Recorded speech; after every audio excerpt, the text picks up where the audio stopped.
Мен сыйға тартқан орамал. Адамның табиғатын әсте түсіну мүмкін емес.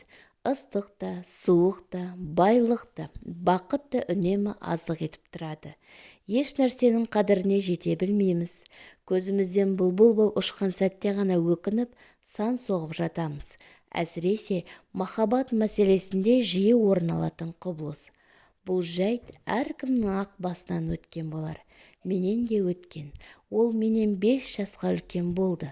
Бір ауылда тұрған соң ағалы қарындас сияқты араласатын едік. Бірақ оның көз қарасы бөлек екенін ішім сезетін. Кездескен кезде өңемнің өтердей өткір жанарын қадағанда кірерге тесік таппай қысылатынмын. Кейде тіпті осындай көз қарасы үшін оны жек көріп, сәлемін алмай жауап қатпайтынмын. Алайда ол үнемі қамқор болып, қолынан келген көмегін аямайтын. Менің ақымақ әрекетіме де, ауырлау мінезіме де кешіріммен қарайтын. Осылайша біраз жыл өтті. Ол қалаға барып, оқу оқып, ауылға келіп жұмысқа тұрды. Біздің арамыз сол қалпында қала берді. Жоқ, жақындай түсті. Бұрынғыдай емес, маған да ескіріп, жан-жағыма қарап, бой түзей бастадым.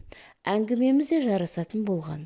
Ол бірде маған ғашық адамның кейпіне енсе, бірде қамқор ағамдай ақылын айтып, бағыт-бағдар беретін.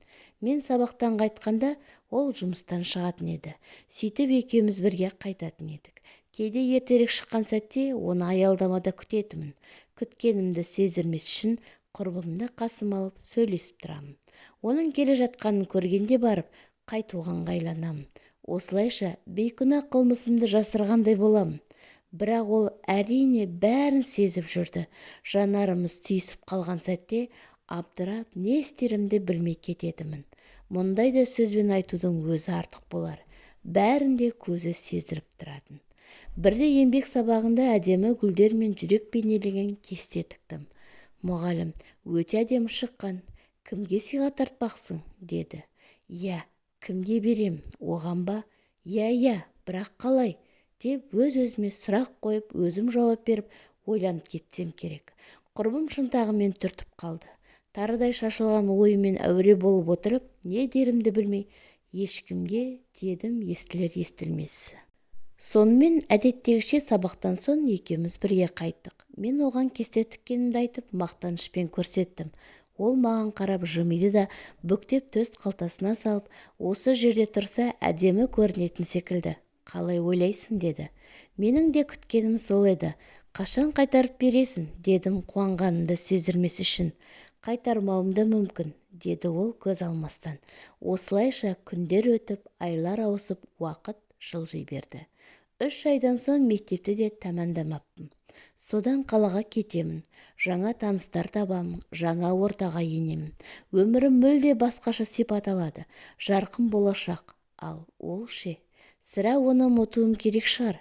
Осы ойым жеңіп, сол күні оны күтпей, үйге өзім қайттым. Келесі күні тағы солай. Одан соң ол менің алдымнан шықты. Оны танымайтын кісіше өте бермек едім. Саған не болған? Неге ренжіп жүрсің? Деді.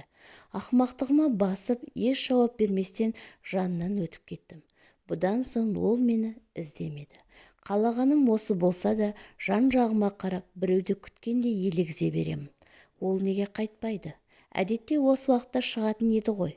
Жоқ, бірақ дұрыс, екеуміз үшін де осы дұрыс деп іштей күбірлеп келе жатқанымда жанымнан бір машина өте шықты.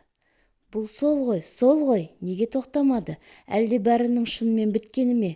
Таң шығындай мөп-мөлдір таза сезімеді. Осылай тынғаныма мүмкін көрмеген болар. Әйтпесе ол міндетті түрде тоқтайтын еді деп өзімді сендіріп әлекпін. Қанша елемеуге тырыссам да, өзегімді өртеген өкініш жанымды жай таптырар емес. Бір апта бойына осы жайсыздықтан арыла алмадым. Осындай дел сал күйде жүргенімде құрбым ол үйленгелі жатыр деп естігенін айтты. Бұл сөз төбемнен жай түскенде әсер етті.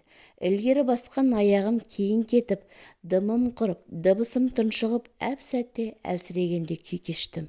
Көмейімді тас қып тастағандай тілім сөйлеуге келмейді. Мүмкін жай қауесет шығар деген ойда жоқ емес. Күдік пен үміт арпалысқан күйі үйіме қалай жеткенімді сезбей қалыппын. Келсем, есік тұтқасында мен сыйға тартқан кестелі орамал ілулі тұр.